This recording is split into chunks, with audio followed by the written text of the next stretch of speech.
先请郭信纯选手跟现场说来打声招呼。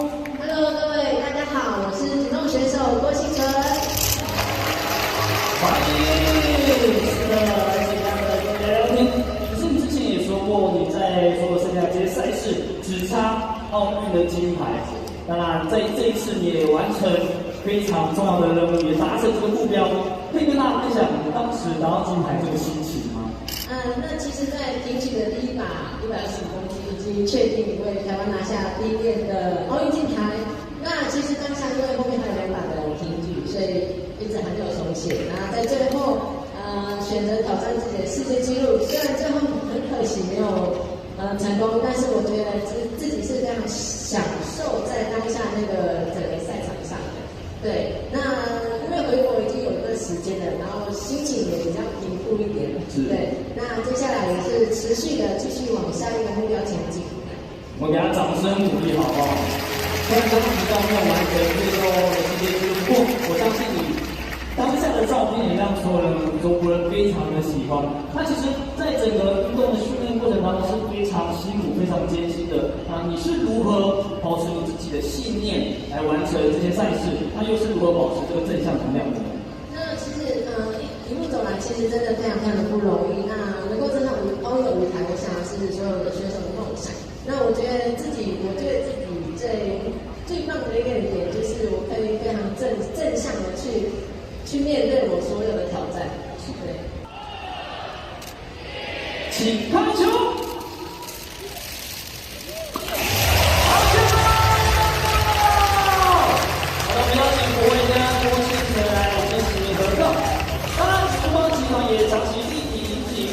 也赞助相当多的选手，不管是国际通的台湾队长。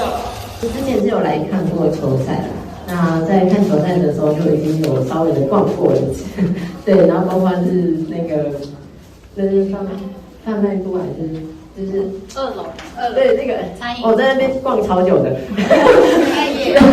对，那其实我觉得就是场地就是整个来说就是非常非常的棒，对，然后我觉得今天能够有幸可以站上那个。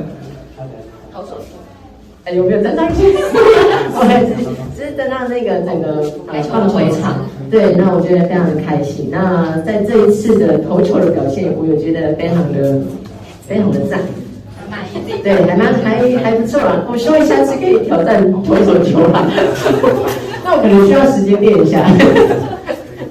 好，对，俊伦非常满意今天自己的表现。那我们以下就开放大家提问。